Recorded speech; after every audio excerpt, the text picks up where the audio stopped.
Hello everyone, welcome back to Mehra mastery classes. तो कैसे हैं आप सब? I hope you are doing well और आई होप आपने पिछले लेक्चर को अच्छी तरह से समझ लिया होगा, अंडरस्टैंड किया होगा। ओके और आई होप कि आपको समझ भी आ गया होगा। तो welcome to Mehra mastery classes. Mehra mastery classes. Okay, तो हमने फर्स्ट चैप्टर फुल कवर कर लिया था, ठीक है। तो जैसे मैंने पिछले लेक्चर में कहा था कि इसके बाद हम इस चैप्टर की करेंगे समरी, मीन क्विक रिवीजन। इसको हम क्या बोलेंगे? Quick revision of the chapter. Okay, तो चलिए स्टार्ट करते हैं। आई होप आप सबने उसको अच्छी तरह से समझा होगा। अगर फिर भी डाउट है तो आप कमेंट बॉक्स में उसको लिख सकते हैं। ओके,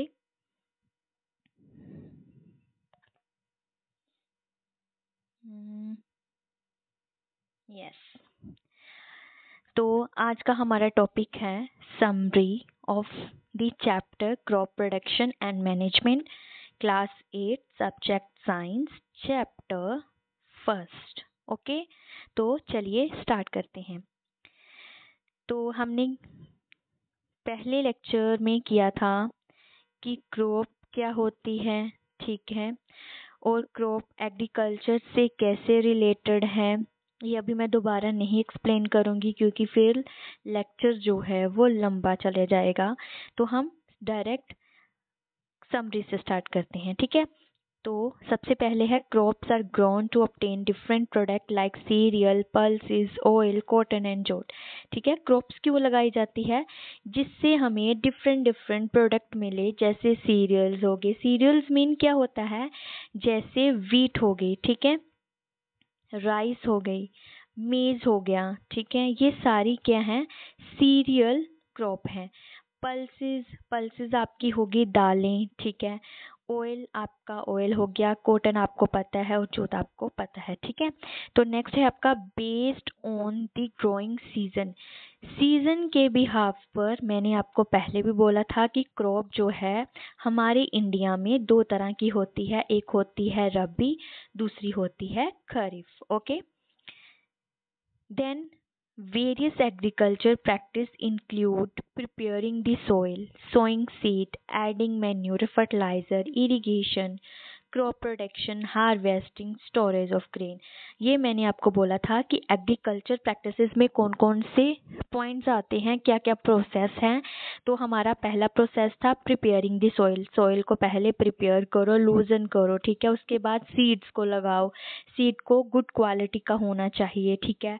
उसके बाद हमने उस जो फसल लगानी स्टार्ट की है उसमें बीज लगाए, उसमें मेन्यूर और फर्टिलाइज़र ऐड करो, फिर इरिगेशन करना, फिर क्रॉप प्रोडक्शन करना, और उसके बाद इरिगेट करना। इरिगेट करने के बाद क्रॉप की प्रोटेक्शन करनी। वो मैंने आपको बताया था कि कैसे स्कार्स को जो फार्मर है वो स्कार्स क्रो लगाते हैं, ठीक है, बर्ड्स और रैट्स को दूर करने के लिए। देन आपका था हार्वेस्टिंग करनी, फसल को काटना। देन हार्वेस्टिंग, अभी ये हमारा क्या आ रहा है? 13 ऑफ अप्रैल, 13 ऑफ अप्रैल, ठीक है, जिसको हम वैसाखी बोलते हैं। ये सेलिब्रेशन भी हार्वेस्टिंग के लिए होता है, ठीक है, कि जो फार्मर होती है उनकी जो फसल होती है वो उसको हार्वेस्ट किया जाता है। तो हम 13 अप्रैल वैसाखी को सेलिब्रेट करते हैं, ठीक है। इसके बाद उस ग्रेन को स्टोर करना। ग्रेन को क्या करना? स्टोर करना। स्टोरिंग के लिए मैंने बताया था कि अगर हमें स्मॉल स्केल पर देखें तो घनी बैग्स यूज़ किए जाते थे, मेटल के बॉक्स यूज़ कर लिए जाते हैं। बट अगर लार्ज स्केल पर आपको अपनी ग्रेन को स्टोर करना है तो आपको क्या करना पड़ता है? सिलोज में, सिलोज में क्या करना पड़ता है, और ग्रैनरी में क्या करना, ग्रैनरीज में स्टोर करने पड़ता है, ठीक है। तो ये हो गया आपका स्टोरेज ऑफ ग्रेन। नेक्स्ट है प्लफिंग मेक। अभी प्लफिंग क्या था? प्लफिंग मीन जो सोइल को लूज करना। ये प्रोसेस भी मैंने आपको अच्छी तरह समझा रखा है, ठीक है। It is sowed by sowing seed using a seed drill. इसके बाद क्या किया जाता है, सीड्स को लगाया जाता है सीड ड्रिल की मदद से। देन हम जो सोइल की फर्टिलिटी है उसको कैसे बचा सकते हैं, मिक्स क्रॉपिंग करके, क्रॉप रोटेशन करके, मैन्योर को यूज़ करके, फर्टिलाइज़र यूज़ करके, ठीक है, इसको इम्प्रूव कर सकते हैं। ओके, तो देन है आपका transplantation of seedling is done in case of plant like paddy. ये मैंने आपको बताया था कि कुछ जो होते हैं प्लांट्स उसके सीड यूज करके क्रॉप को ग्रो किया जाता है, बट कुछ ऐसे होते हैं जिसको ट्रांसप्लांटेशन किया जाता है। जैसे पहले हमारी जो राइस होती है, राइस को हमने क्या जाता है एक छोटे छोटे प्लांट्स में लगाया जाता है, फिर वही प्लांट उठाकर हमने फील्ड में लगाना होता है, ठीक है। देन इरिगेशन के मेथड, ये है आपके फूरो मेथड बताया था, बेसिन मेथड बताया था, ड्रिप एंड स्प्रिंकल सिस्टम मैंने आपको समझा दिया था।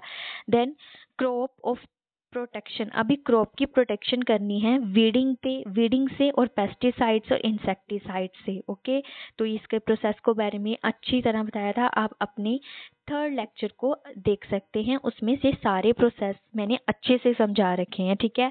फिर आपके ग्रेन जो हैं उसको स्टोर किया जाता है गनी बैग्स में और सिलोस में। Animals are also reared for obtaining food, animals से भी हमें फूड प्रोडक्ट मिलते हैं, मिल्क, मीट, एग्स, ठीक है। और rearing of animals to obtain various product, इसको एनिमल हस्बेंड्री बोलते हैं। ओके, जैसे हम एनिमल्स को अपने घर में तो नहीं, मतलब एनिमल्स को हम रियर करते हैं, उनको पालते हैं, तो उसको बोलते हैं एनिमल हस्बेंड्री। ओके, तो यहाँ तक आपका हो गया पूरा कंप्लीट, आपकी समरी तक कंप्लीट हो गई है। और अब हम चलते हैं एक थोड़ा सा माइंड मैप पर, ठीक है। मैंने आपको बोला था कि मैं आपको माइंड मैप भी बताऊंगी, तो आप आज हम माइंड मैप बना लेते हैं। तो सबसे पहले देखते हैं, हमने पढ़ा था कि जो क्रॉप है उसकी रिक्वायरमेंट क्यों हुई। ओके, क्रॉप की रिक्वायरमेंट क्यों हुई,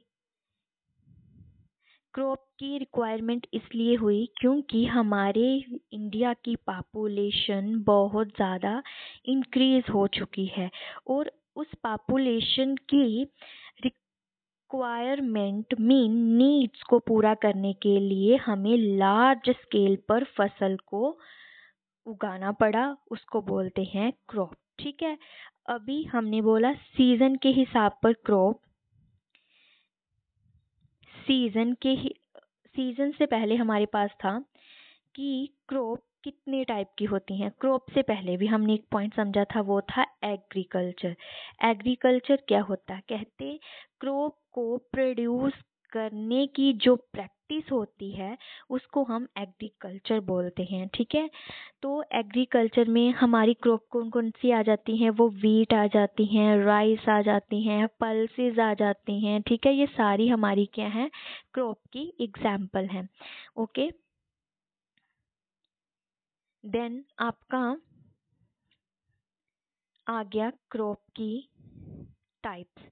एक है आपकी फूड क्रॉप, एक है आपकी कैश क्रॉप। फूड क्रॉप में आपका क्या क्या आता था, जैसे आपकी वीट आ गई, ठीक है, पल्सेस आ गए, ऑयल आ गया, ठीक है। और कैश क्रॉप में आपकी कॉटन आ गई, ठीक है। कॉटन तो आपको खाएंगे थोड़ी, कॉटन से तो कपड़े बनते हैं, तो इसके लिए कमर्शियल यूज पर होगी, ठीक है। जैसे जूट हो गई, इसकी क्या होता है, इसके बैग्स बनते हैं, ठीक है, हम जो बैग्स यूज करते हैं। अभी आप इसको सर्च करके देखना कि कौन कौन से बैग जूट से बनते हैं, ठीक है। तो नेक्स्ट है आपका, हमने सीजन के बिहाफ पर क्रॉप देखी, वो थी रबी क्रॉप और खरीफ क्रॉप, ठीक है, समझ आ गया। उसके बाद हमने एग्रीकल्चर प्रैक्टिस की, एग्रीकल्चर प्रैक्टिस को समझा, प्रिपेयरिंग द सॉइल, फिर सोइंग द सीड, हमने बीज को लगाना है, फिर हमने मैन्यूर ऐड करना है, फर्टिलाइज़र यूज़ करने हैं, फिर हमने इरिगेट करना है अपनी फील्ड को, फिर उसके बाद हमने क्रॉप की प्रोटेक्शन करनी है, फिर हमने हार्वेस्ट करना है, फिर इसको स्टोर करना है। तो ये सारी एग्रीकल्चर प्रैक्टिस हो गई। और इसमें हमने पढ़ा इरिगेशन जो है, हम इरिगेशन दो तरह से कर सकते हैं, ट्रेडिशनल मेथड से भी की जाती है। ट्रेडिशनल मेथड मीन वेल से पानी निकालना, ठीक है। फिर हमारे जो हमारा मेथड था, राहत मेथड था, उससे हमने करना। फिर चेन पुलिंग से करनी, ये क्या था, इरिगेटिंग की ट्रेडिशनल मेथड। बट अब क्या आ गया है, अब आपका स्प्रिंकल सिस्टम आ गया है, ड्रिप सिस्टम आ गया है, ठीक है। कैनल डैम की वजह से हम इरिगेट कर सकते हैं। ओके, तो ये आपके हो गए इरिगेशन के सिस्टम। और हमारे जो फर्टिलाइज़र हैं, ठीक है, फर्टिलाइज़र यूज़ करते हैं। फर्टिलाइज़र हमारा यूरिया हो गया, ठीक है, अमोनिया फॉस्फेट हो गया, इसको हम यूज़ करते हैं। NPK जो होती है, नाइट्रोजन, फॉस्फोरस, पोटाशियम, ये न्यूट्रिएंट्स से भरपूर होती है, ठीक है। फिर हमने पढ़ा नाइट्रोजन फिक्सिंग के बारे में। नाइट्रोजन फिक्सिंग मीन कि एटमॉस्फेयर की नाइट्रोजन कैसे नाइट्रोजीनियस कंपाउंड में चेंज होती है। राइजोमियम बैक्टीरिया ये काम करता है, ठीक है। और एक अजर्टोबैक्टर भी हमने पढ़ा था, वो भी सेम काम करता है, वो है लिविंग बैक्टीरिया है, ठीक है। इसका भी सेम प्रोसीजर था। फिर हमने पढ़ा कि जब प्लांट्स डाई हो जाते हैं, ठीक है, प्लांट्स डाई हो जाते हैं, फिर नाइट्रोजीनियस, जो प्लांट्स की बॉडी में नाइट्रोजीनियस कंपाउंड होते हैं, उसको हम कहाँ चेंज कर देते हैं, वो बैक्टीरिया क्या करता है, जो डीनाइट्रीफाइंग बैक्टीरिया होता है, उसको गैशियस फॉर्म में बना देता है और एटमॉस्फेयर में क्या कर देता है, रिलीज कर देता है, ठीक है। यहाँ तक हमने ये पढ़ लिया था। फिर हमने हार्वेस्टिंग के प्रोसेस को पढ़ा था कि प्री हार्वेस्टिंग क्या था, थ्रेशिंग करनी, ठीक है। थ्रेशिंग के बाद हमने विनोविंग करनी, ठीक है, सीड्स और हस्क को अलग करना, हस्क, ठीक है, सीड और हस्क को अलग करना। थ्रेशिंग मीन अपने जो प्लांट से अपने सीड्स को अलग करना, क्रॉप के सीड्स को अलग करना, इसको क्या बोलते हैं, हार्वेस्टर। फिर हमने पढ़ा था कि कैसे हम ग्रैनरीज, सिलोज में अपने ग्रेन्स को स्टोर करते हैं। देन हमने पढ़ा था टॉपिक कि एनिमल्स में हमें फूड कहाँ कहाँ से मिलता है। तो हमने पढ़ा था poultry farming. Poultry farming mean hen को रियर करना, ठीक है, एग्स के लिए। और dairying mean dairy milk product के लिए हमने एनिमल को रियर करना, जैसे काओ, बुफेलो, इनको पालना, ठीक है। ये आपका कहाँ आता है, डेयरिंग फार्मिंग में आता है, डेयरिंग फार्मिंग आता है। तो उसके बाद हमने पढ़ा फिशिकल्चर। फिशिकल्चर मीन कि फिश को रियर करना, ठीक है, फिश को रियर करना, जिसकी वजह से हमें फिश मिल सके, ठीक है। फिश भी एक फूड है, ठीक है। फिश से ऑयल भी प्राप्त होता है। फिशिकल्चर, फिशिकल्चर फिशिकल्चर मीन हमने फिश की रियरिंग करनी, फिश की रियरिंग करनी, ठीक है। और हमें फिश से फूड भी मिलता है, फिश भी लोग खाते हैं, और फिश से ऑयल भी मिलता है, ठीक है। ये आपका फिशिकल्चर हो गया। और देन आपका पॉइंट आ गया एपीकल्चर। एपीकल्चर, ठीक है, रियरिंग ऑफ हनी बीज, हनी बीज को रियर करना हनी के लिए, ये आपका क्या आ गया, एपीकल्चर। तो यहाँ तक आपके सारे पॉइंट्स मैंने आपको फिर से एक्सप्लेन कर दिए। आई होप कि आप सबको पिछले लेक्चर भी समझ आ गए होंगे। अगर नहीं आए तो आप कमेंट बॉक्स में अपने डाउट रख सकते हैं, ठीक है। आपकी डाउट्स को क्लियर कर दूंगी। ओके, तो यहाँ तक आपको सबको समझ आ गया होगा। तो आज का टॉपिक यहाँ तक ही है, ठीक है। तो नेक्स्ट आपका टॉपिक हम न्यू स्टार्ट करेंगे। न्यू तो नहीं, हम क्या करेंगे, क्वेश्चन आंसर भी कर ही लेंगे, ठीक है, इसकी एक्सरसाइज भी कर लेंगे। ओके, तो हम इसकी एक्सरसाइज भी करेंगे नेक्स्ट वीडियो में। तो तब तक के लिए बाय, थैंक यू ऑल, जय हिंद। और अगर आपने अभी तक मेरे चैनल को सब्सक्राइब नहीं किया तो आप प्लीज़ इस चैनल पर विज़िट करें और इस चैनल को सब्सक्राइब करें। Thank you all, bye everyone.